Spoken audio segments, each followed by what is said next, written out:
한반도 미래전략연구원 이사장 박태환 교수입니다.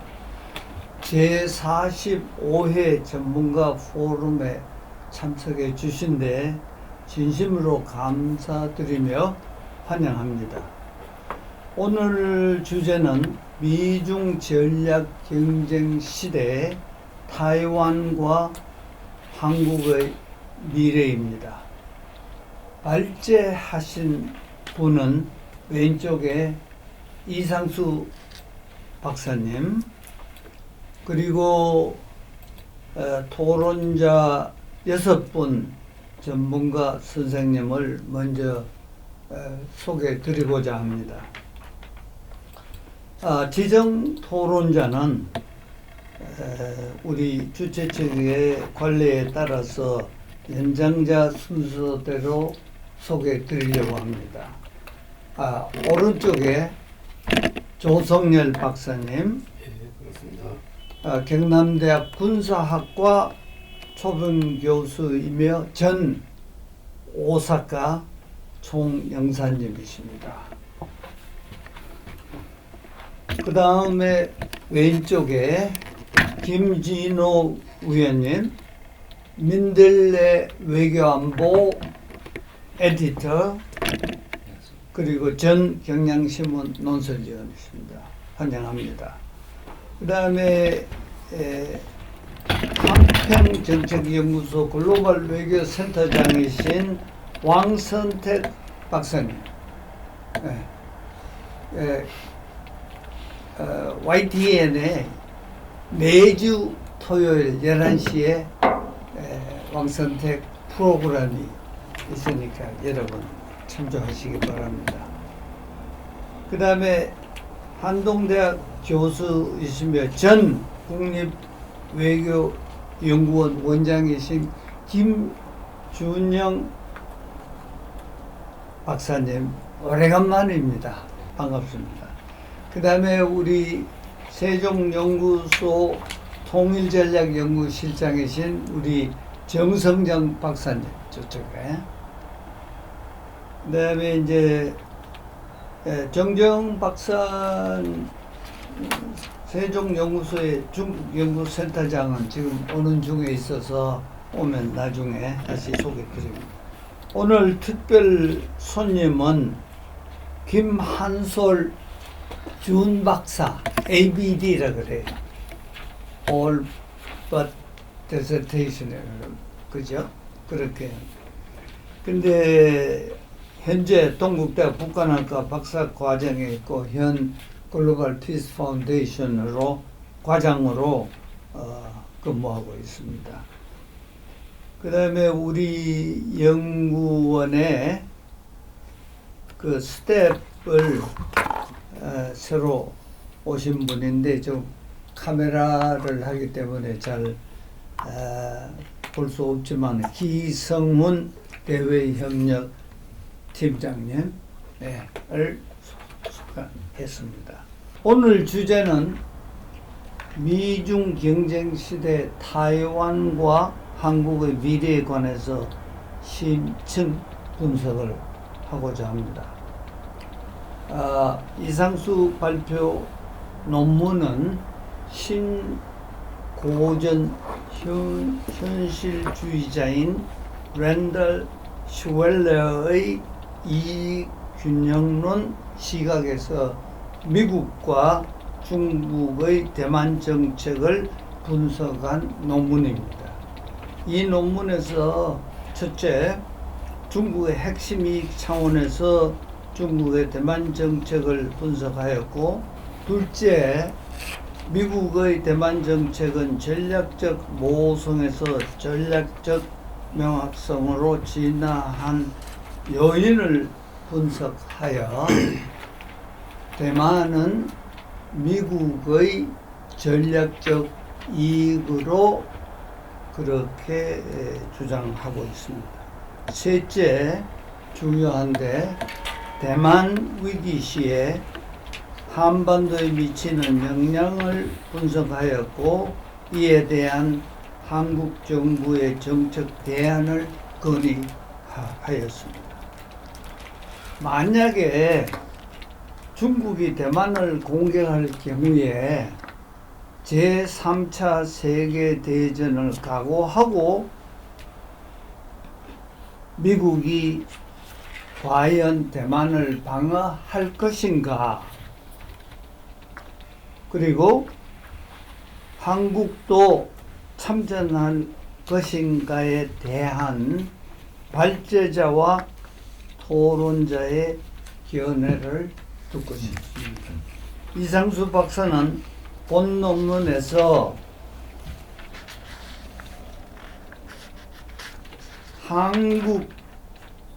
한국은 하나의 중국 입장을 존중하여 불필요한 중국과의 마찰을 피하고 견고한 한미 확장 억제 제도화를 통해 강화되는 중국의 대한반도 희색지대 전략에 적실성 있는 대응이 필요한 상황이다 라고 주장하고 있습니다. 여러분들 많은 분들이 여기에 공감하는 것 같습니다. 오늘 정책 포럼의 발표자는 동북아 안보 문제 전문가로서 국방대학교 안보문제연구소 책임 연구위원이신 이상수 박사님의 발표를 듣기로 하겠습니다. 이 박사님 부탁드립니다. 먼저 귀중한 시간을 내어주시고 저에게 발표의 기회를 주신 이 곽태환 교수님께 감사드리고 또 주말에 바쁜 시간에 또 이렇게 자리에 참석해 주신 우리나라 최고의 전문가신 여러분들 토론자 참석을 감사드립니다. 제가 이 발제 주제를 맡고 고민을 많이 했습니다. 어떤 그 분석 이론으로 이 문제를 잘 설명할 수 있을까 이렇게 생각을 했었는데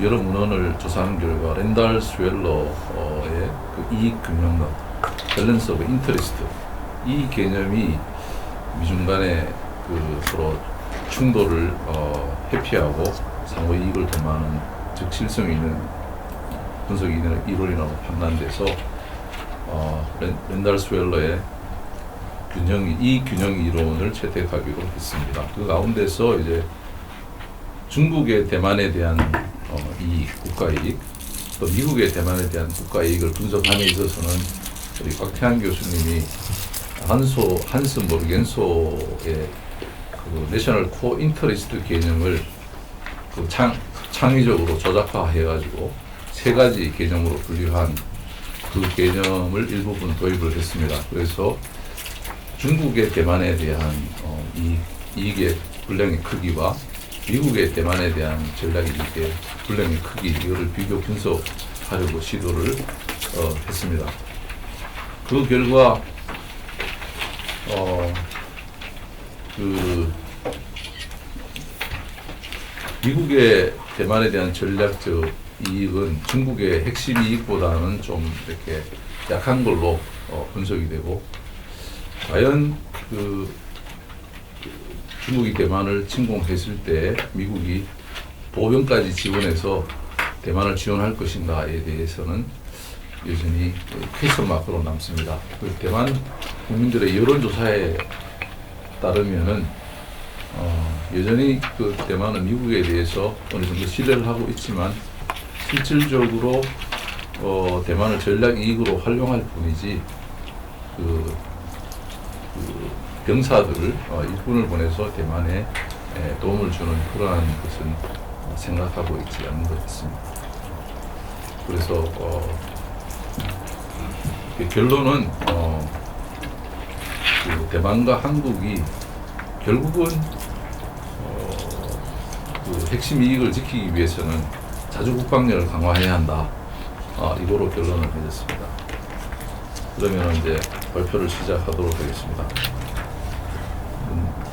발표는 5단계에 나눠서 하도록 하겠습니다. 먼저 서론, 그 다음에 양강관계 규정 요인, 그다음에 세 번째로 중국의 대만 침공 시나리오, 양안 관계 현황, 대만 위기 시 대한반도 위협 요인에 대해서 살펴보고, 그다음 한국의 대응 방안을 말하면서 결론을 냈습니다.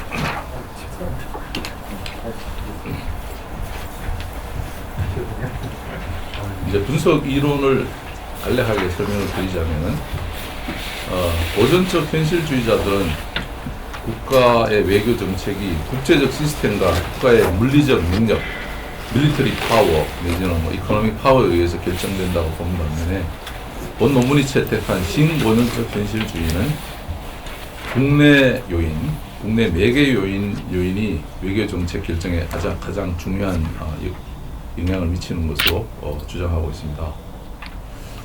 그래서 국내적으로 중요한 것은 이익 집단 내지는 지도자의 정체성, 이데올로기, 이게 굉장히 중요한데, 특히 바이든 시대는 가치 외교를 주장하고 있고, 그러한 바이든의 이데올로기 중시 정책이 외교 정책에 많이 반영되는 것 같습니다. 그래서 그런 영향으로 인해서 대만에 대한 전략적 모호성이 전략적 명확성으로 진화하고 있는 것처럼 보이기도 합니다. 그래서 본 논문에서는 그 랜달스 웰의 이익 균형론으로 미중 간의 어떤 갈등이 군사적 충돌까지는 가지 않고 서로 간의 긴장 수위를 조절함으로써 상호 간의 이익을 도모할 수 있는 그런 양립 가능한 상황으로 저는 봅니다. 여기에 대해서 그 미국 하버드대 교수라든가 여러분들이 예정된 전쟁 이런 데서 투키디데스의 함정에 대해서 많이 언급하고 있지만, 그런 사실은 핵시대에 있어서 국가 핵심 이익을 희생하면서 작은 그 영토를 차지하려는 그런 소탕 배신을 하는 그런 어떤 어리석은 정책은 취하지 않을 것으로 판단되기 때문에 그러한 결론에 도달했습니다. 최근에 그 샌프란시스코 미중 정상회담에서 미중 양 그 회담 가운데 시진핑이 우리는 수년 내에 대만을 무력으로 침공할 의사가 없다 이렇게 공언을 했는데, 그 말을 분석하자면 한편으로는 시진핑 국내 체제의 어떤 경제적인 어떤 그 난제, 그리고 시진핑 군대에 대한 신뢰성 문제, 그리고 대만 그 상륙 작전 능력에 대한 어떤 평가, 이런 것이 반영된 것 같은데, 어떻게 보면은 아직까지는 중국이 대만 상륙하기에는 군사적으로 역량이 좀 부족한 것이 아닌가라는 그런 분석이 대세입니다. 이건 대만 그 국가정보원에서 분석한 건데, 그런 사실을 사실상 시진핑이 미국 가서 인정을 한 거죠. 다른 말로 하자면 우리는 아직 그 대만 상륙 작전의 능력이 좀 부족하기 때문에 9년 내에는 대만 침공할 의사가 없다. 이런 식으로도 해석하는 한 겁니다. 그렇지만 여전히 대만에 대한 군사적인 어떤 위협이라든가 대만에 대한 어떤 회색지대 전략은 끊임없이 펼치고 있습니다. 그 회색지대 전략의 대표적인 것이 전쟁의 문턱에는 들어서지 않으면서 경제적인 그 압박, 그 다음에 대만주의 포위 사격, 그 다음에 신문 방송을 통한 정보 왜곡, 그 다음에 심리전, 이런 여러 가지 그 방법이 있습니다. 그래서 시진핑 3년임 이후에 2027년까지 대만 침공에 대한 진비를 지시를 했지만, 그 결론적으로 이제 미국 가서는 수년 내에 침공할 의사도 없다고 말했고, 과거에 시진핑이 그 남중국해에 대해서도 그 남중국해 도서를 군사화할 의도가 없다 그렇게 말해놓고 계속 군사화를 시도해서 거의 남중국해 도서를 거의 다 장악하다시피 했습니다. 그래서 그것은 이제 그 양면 전술이 아닌가 그렇게 판단하고 있습니다. 그 몇 달 전에 한미일 안보 협력체 기반이 조성되었습니다. 그 캠프 데이비드 한미일 정상회담에서 그 중국의 어떤 형상 변경 시도, 무력 그 사용에 대해서 좀 더 이제 집단적으로 대응할 수 있는 그러한 분위기와 환경을 조성함으로써 중국의 테일러드 코어전, 이게 효율적으로 대응할 수 있는 체제를 마련했다고 판단할 수 있습니다. 오늘 부여회의를 보니까 미군 해군 총장 프렌체티하고 한국 해군 총장 양용모 총장하고 같이 이렇게 회동을 하면서 한미 연합 방위 태세를 강조하고 또 향후 한미일 군사 협력, 해군의 군사 협력을 강화해서 위기에 대한 상시 대응 태세를 유지할 것을 강조했습니다. 미국의 동아시아 그 작전 구상은 통합적 억제인데요. 이제 주한미군이 있고 주일 해군 공군 해병대가 있고 인도 태평양 지역 사령부 있는 하와이 기지, 그 다음에 괌에 있는 동아시아 지역 미군 중추기지, 뭐 이런 걸 통해서 대만 유사시에 대응할 수 있는 그러한 연합 체계를 구축해 놓았습니다. 중국과 대만과의 관계의 변전사를 살펴보면 양안 관계에 있어서 부침은 많이 있었지만 결정적으로 홍콩 사태 이후로 대만의 이후로는 안중 정서로 변했습니다. 그래서 홍콩의 국가보안법을 시행하고 그 모든 언론을 통제하는 어떤 그런 상황을 보면서 대만인들은 우리는 공산주의 치하에서는 살 수 없다, 뭐 이런 반감 때문에 차이잉원 총통이 당선이 되었고, 그래서 이 마잉조와는 달리 차이잉 총통은 전임자의 과오를 되돌려 놓겠다라고 분명히 밝히면서 반중 노선을 채택하게 되었습니다. 그러나 마잉주 총통은 중국과의 교류가 가장 좋은 안보다, 뭐 이렇게 두리뭉실하게 해서 중국과 좋은 관계를 가질 것을 계속 주장하고 있습니다만, 지금 현재 대만의 어떤 정치 상황을 보면은 반중 정서가 굉장히 강한 것 같습니다. 중국 헌법을 살펴보면은 중국은 타이완을 핵심 이익으로 주장하고 있습니다. 그래서 중국 헌법에는 이렇게 기술하고 있는데, 타이완은 중화인민공화국의 신성한 영토의 일부분이다. 조국 통일의 대업을 이루는 것은 타이완 동포를 포함한 모든 중국 인민이 마땅히 져야 할 신성한 책임이다라고 설명하고 있습니다. 그래서 중국 입장에서는 타이완은 핵심 이익 중의 핵심 이익 지역으로 규정하고 있습니다. 이런 독립 변수로서의 국가 핵심 이익의 정의는 뭐냐면은 이것은 전쟁을 통해서라도 지켜야 할 핵심 이익입니다.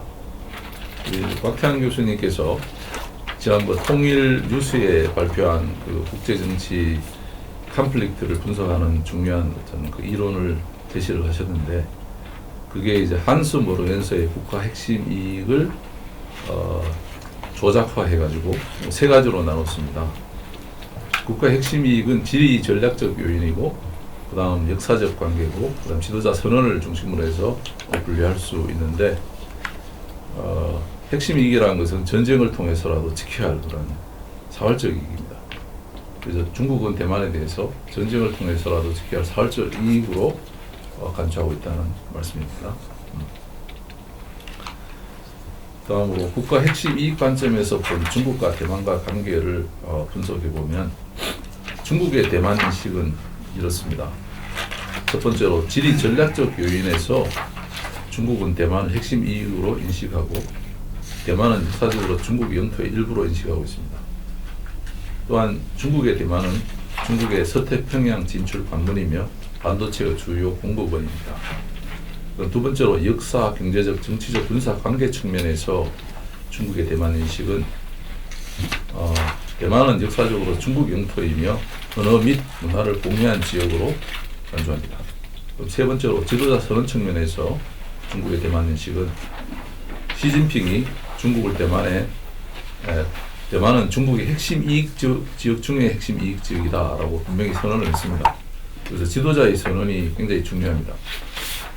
근데 이제 똑같이 그 바이든도 지도자인데 대만을 방어하겠다 네 번이나 공언했기 때문에 그런 측면에서는 핵심 이익으로 간주할 수 있지만 발표하고 나서 바로 국방부에서 그것을 번복했어요. 우리는 하나의 중국을 존중하며 뭐 이런 뭐 그런 이제 앞에 대통령 말을 다시 번복하면서 전략적 모호성으로 불렀습니다. 그 전략 핵심 이익 관점에서 미국의 대만 인식을 살펴보면은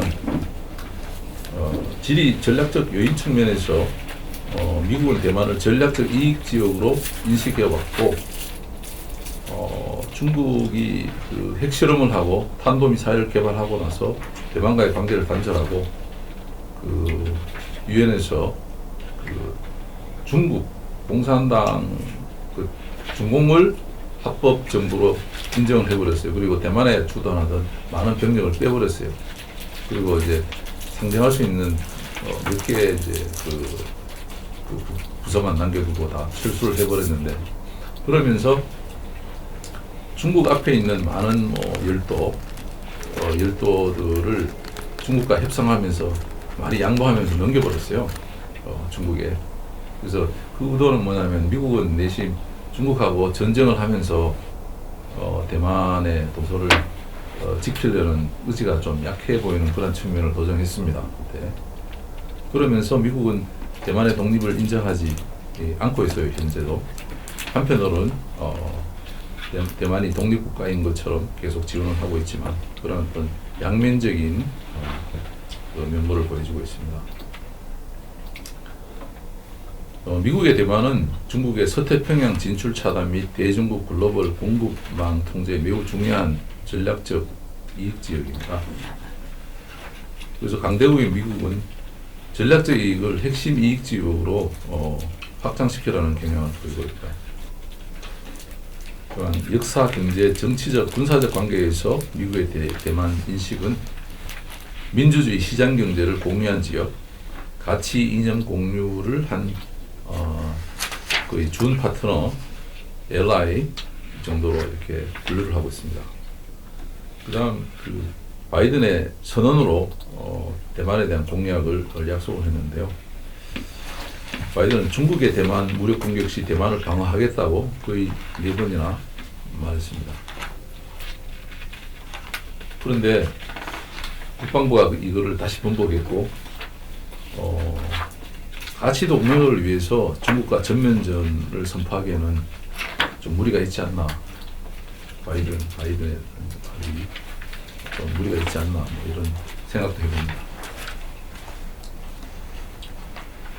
트럼프 시대의 대대만 정책과 바이든 시대의 대대만 정책의 핵심적인 차이는 뭐냐면 트럼프 시대는 인도태평양 지역 강화를 위해서 전략 강화를 위해서 대만과의 외교적인 어떤 수사, 관계 뭐 이런 측면에서 외교적으로 노력한 흔적이 보이고 바이든 시대에는 실질적으로 대만의 무력 증강을 위해서 군사력을 많이 지원했어요. 미사일, 대함 미사일, 단거리 뭐 지대공 미사일, 그다음 여러 가지 이제 한 100명 정도의 군사 교관을 파견해서 대만군의 전력 강화를 위해서 노력하는 그런 실질적인 중국이 무력 공격했을 때 중국의 비용을 높이는 그러한 실질적인 전략을 채택했다는 점에서 그런 차이가 있습니다. 그 양강관계를 규정하는 요인으로 보면 독립 변수로 국제 시스템 요인을 볼 수 있습니다. 국제 시스템 요인.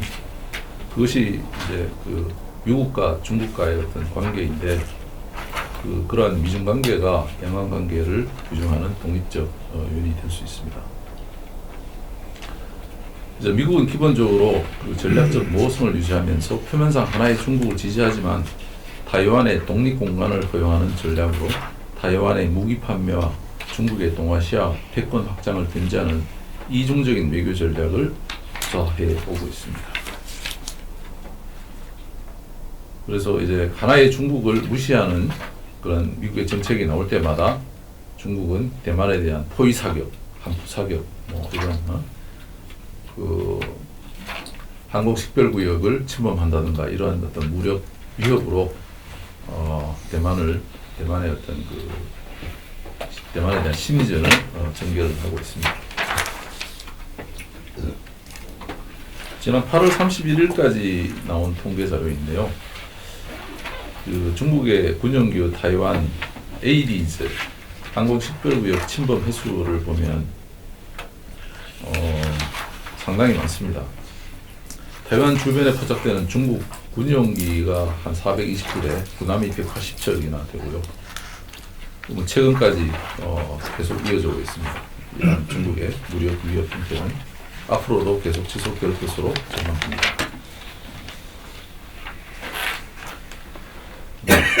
자, 중국과 타이완의 관계를 규정하는 요인을 살펴보면 가장 중요한 국제적 요인은 미국의 타이완 지원 수준입니다. 그 다음에 두 번째 요인으로 양안관계의 상호작용입니다.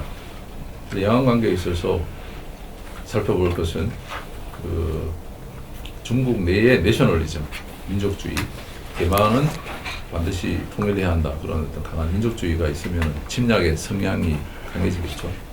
또 시진핑도 그러한 어떤 민족적 성향에 따라서 움직일 수밖에 없는 사실이고요.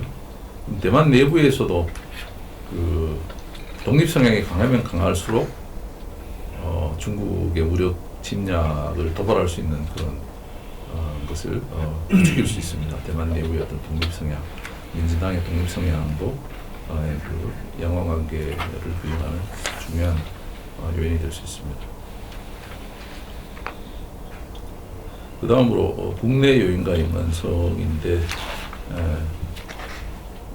그러한 약간 그 군사적 대비 태세, 대만의 군사적 대비 태세, 그다음에 중국의 군사적 역량, 이것도 하나의 그 중국과 타이완의 관계를 규정하는 요인이 될 수 있습니다. 물론 대만 옆에는 이제 항상 미국이 있기 때문에 중국은 대만을 의식보다는 미국이 더 많이 의식하는 경향이 있는 것 같습니다. 좀 큰 소리로 좀 해주세요. 중국의 대만에 대한 무력 사용 비배제 3원칙을 살펴보면 첫 번째로 타이완의 외세가 개입할 경우, 그 다음에 독립을 선언할 경우, 타이완의 통일을 제한하는 경우에 무력을 사용할 것을 원칙으로 이렇게 규정을 하고 있는데요. 이보다 더 중요한 것은 시진핑 체제가 위험할 경우에 내부의 위기를 외부로 돌리기 위해 무력 사용할 가능성이 높다는 겁니다. 그래서 무력 행사는 시진핑의 권력 안정화와 굉장히 밀접한 관계이므로 중국 내부의 정치 상황을 분석하는 것도 굉장히 중요한 요인으로 분석됩니다. 타이완 내부의 그 민진당과 국민당의 성향을 살펴보면 민진당은 독립주의, 국민당은 약간의 친중 성격을 가지고 양안 관계는 하나의 중국 원칙에서 바라봐야 한다, 뭐 이런 입장입니다. 그래서 중국 공산당, 타이완 민진당, 타이완 국민당의 성향, 정치적 리더십의 인식을 살펴보면 중국 공산당은 세계는 하나의 중국만이 존재한다, 이런 입장이고요. 타이완의 민진당은 하나의 중국을 부정하고 타이완은 주권 국가이다, 독립을 추구하는 그런 경향이 강하고요. 타이완 국민당은 양안은 중국 전체에 속하는 내부 관계라는 인식을 가진 그런 일부 세력이 상존하고 있습니다. 양안 관계 긴장 관계의 지수를 보면 1978년 지수가 4.55까지 하락했고 현재는 7을 넘어 8에 접근하고 있습니다. 이 지수가 7을 넘으면 언제라도 전쟁이 일어날 수 있는 수치입니다.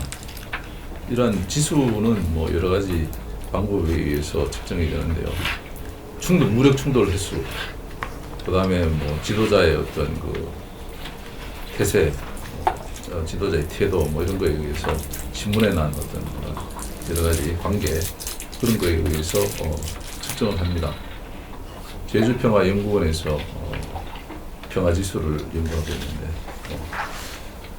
관련된 사항은 제주평화연구원에 문의하면 잘 알 것 같습니다.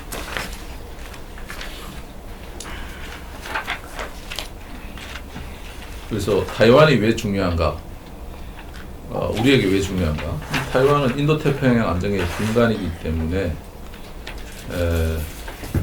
아시아 태평양 안정뿐만 아니라 국제 질서에 상당히 중요한 영향을 미친다고 봅니다. 그래서 타이완의 급변 사태는 한국과 밀접한 관련성을 가지고 현재 바이든은 그 전략적 모호성에서 전략적 노호성으로 태도를 바꿔가는 중입니다. 또한 타이완의 방어는 미국의 동아시아 안보의 상징이고 만약 타이완이 공산화되면은 그 다음 타겟은 한반도입니다. 한반도. 그 다음 일본. 그 다음에 서태평양으로 진격을 하겠죠. 그런 상황까지는 아마 발전하지 않을 거로 봅니다. 현재 중국의 상황이라든가 경제 상황이라든가 국제적 협력 체제로 보면 충분히 억제를 유지할 수 있는 그런 시스템을 가지고 있는 것 같습니다. 그다음 이제 중국의 타이완 침공 시나리오를 보면은 여러 가지 시나리오가 발표됐어요. 그 CSIS의 그 시나리오, 그다음 중국 전문가 머시 에이 쿠오가 디플로맷에 발표한 그런 시나리오 여러 가지가 있는데 사실 CSIS가 발표한 시나리오는 그 한국의 어떤 요인을 완전히 무시하고 이렇게 쓴 가정 같고요. 그래서 좀 현실성이 좀 떨어집니다. 뭐 분석 중에서 참고해야 할 부분도 있지만 어떤 식으로 대만의 무력 침공을 방어할 것인가에 대해서 아주 군사적으로 대응 측면에서 아주 적실성 있는 대응책도 많지만 이 한국의 개입 요소를 염두에 두지 않았기 때문에 별로 적실성이 없는 것 같습니다. 그 머시 쿠오가 발표한 시나리오를 보면은 세 가지로 나누는데요. 첫 번째 봉쇄, 두 번째 외곽소 점령, 세 번째로 전면 공격 세 가지로 나눠서 설명했습니다. 첫 번째 봉쇄는 지금 중국이 항모전단을 3개 정도 운영할 수 있는 능력이 있는데요. 동남부에 항모전단을 깔아놓고 차단하고 외부의 어떤 지원을 차단하고 대만을 압박해서 뭐 대만의 세금을 강요한다든가 하나의 중국을 인정해라 대만 정부를 압박하는 그러한 어떤 시나리오를 볼 수 있습니다. 그다음 두 번째로 이제 외곽선 점령인데요. 그 주변에 대만 주변에 중국 가까운 찐먼다오, 마추섬 이런 섬을 그 기습 공격으로 점령하는 그런 시나리오입니다. 그래서 이제 시진핑 체제가 경제적으로도 별로 성과가 없고 그 리지티머시 정통성이 좀 떨어졌을 때 이 주변 외곽섬을 점령함으로써 시진핑 체제를 안정화시킬 수 있는 그러한 기제로 활용할 가능성을 상정했습니다. 그다음 세 번째로는 그 사이버 공격을 동반한 대규모 미사일 포격과 동시에 그 상륙 작전으로 전면 공격을 하는 시나리오입니다. 근데 사실상 전면 공격은 중국의 역량이 좀 의심스럽기 때문에 좀 힘들 것 같습니다. 만약에 실패하면은 그 시진핑의 그 체제가 위험해질 수 있는 그런 상황에 도달할 수 있습니다. 현재 시진핑 체제 3기의 경제 성장률은 아주 저조합니다. 2019년에 한 6.0%, 2021년에 8.1%, 2023년에 4.9%를 기록하고 있고요. 청년 실업률로 그리고 그 중국 내에 있는 제조업의 그 탈중국으로 인해 가지고 상당히 어려운 상황에 있습니다. 그래서 저는 나름대로 그 손자의 부전승 군사 사상에 의해서 군사적인 어떤 침공을 하지 않고 심리전이나 아니면 통일전선 전략으로 대만을 흡수하는 방법이 중국이 사실상 노리는 것이 아닌가 그렇게 판단을 하고 있습니다. 그래서 이를 위해서 회색지대 전략을 활용하고 그 회색지대 전략에는 타이완에 대한 경제적 압박, 미디어를 통한 정보 왜곡, 그 다음에 중국에서 활동하는 사업가를 통한 통일 전선 전략을 대만으로 확장하는 것. 그래서 대만 정부가 타도되고 하면은 대만 내에서 정부를 타도해서 친중화시키는 흡수하는 그러한 전략이 미국의 개입도 막고 또한 가장 TSMC도 파괴하지 않고 접수하는 효율적인 방법이 아닌가 저는 그렇게 판단하고 있습니다. 그러면 대만 위기가 한반도에 어떠한 위협을 가할 수 있는가에 대해서 살펴보면 세 가지로 나눠볼 수 있는데요. 대만 위기의 대한반도 영향은 이제 중국의 항미 원조 전선을 복원하는 거예요. 중국이 6.25 때 항미 원조 형식으로 북한과 연대해서 미군에 대항했죠.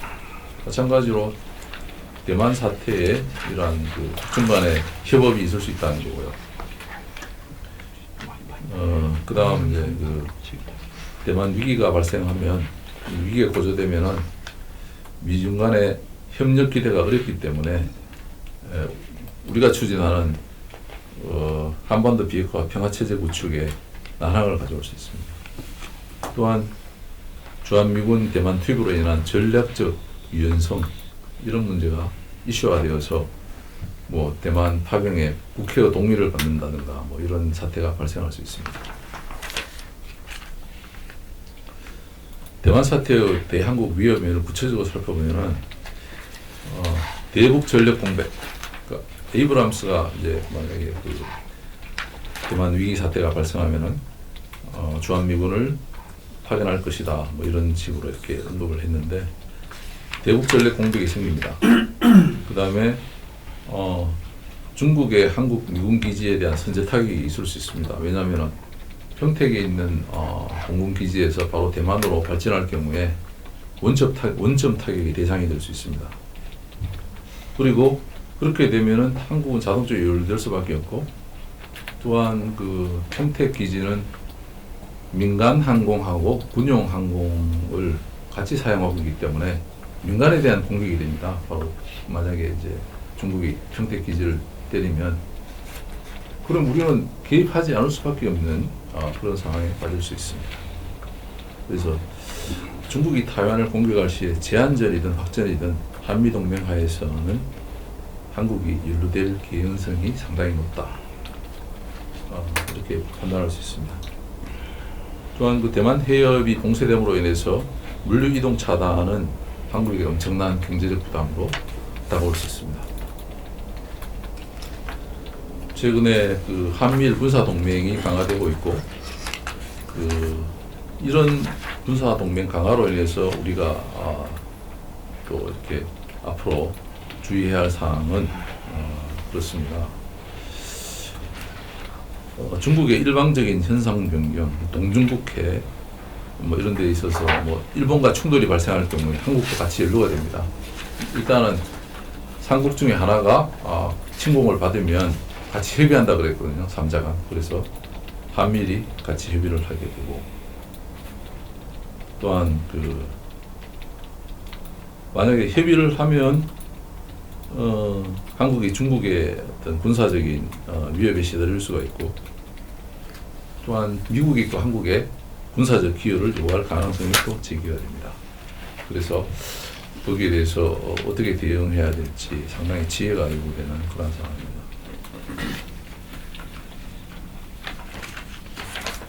그래서 한국의 대응 전략으로는 저는 세 가지로 이렇게 나눠봤습니다. 첫 번째로 굳건한 한미동맹을 기반으로 한미일 안보협력, 나토와 군사협력, 그리고 오쿠스 쿼드 소다자 안보 협의체와 유기적 협력을 강화해서 유사시에 중국에 대한 비용을 높여서 침공할 우도를 아예 꺾어버리는 중국의 비용을 높이는 그런 방식이 하나가 있고요. 두 번째는 한미동맹과 중국과 전략적 협력 관계를 유지하는 방안이 되겠습니다. 그러니까 이제 중국을 기존의 전략적 협력 동반자로 대우하면서 중국과 잘 지내는 그런 방안이 있을 수가 있고요. 뭐 이럴 경우 미중 간의 충돌이 심화되면은 진영의 선택을 강요하게 되겠죠. 뭐 당연히 미국이겠지만. 그다음 우리가 선택할 수 있는 외교적 옵션은 미중 양 진영으로부터 상대적 자율성을 강화해서 초월 외교를 하는 것이다. 그래서 중국의 대만에 대한 핵심 이익을 존중하면서 남북이 강대국 대리전에 휘말리지 않도록 북한과도 협의할 필요가 있지 않나 이렇게 생각합니다. 타이완과 한국의 미래에 대해서 뭐 간략히 이렇게 말씀드리자면은 결론 부분에 제가 제시를 했는데 경제적 독립성을 유지를 하고 대중국 의존도를 줄여야 합니다. 그 다음에 두 번째로 무력 행사 시 국제적 안보 연대를 통해서 그 비용을 높일 수 있도록 시스템을 구축해야 하고요. 그 다음 세 번째로 한국과 대만이 첨단 기술, 클린 에너지, 인권 여러 분야에서 모범적인 역할을 감당해야 한다고 봅니다. 이제 네 번째로 한국과 대만은 그 지정학적 위치로 인해서 미중 간의 균형 외교를 통해서 중국과도 좋은 관계를 유지할 필요성이 제기됩니다.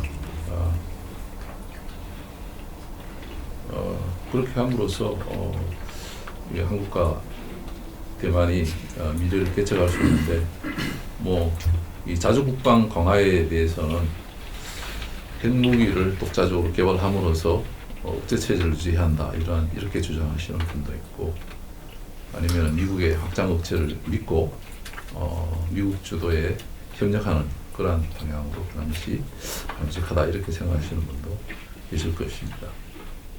뭐 어쨌든 간에 한국과 대만은 자주 국방력을 강화를 해서 전략적 독립성을 확보하는 것이 필요할 것 같습니다. 감사합니다. 이상으로 발표를 마치도록 하겠습니다. 네, 수고하셨습니다.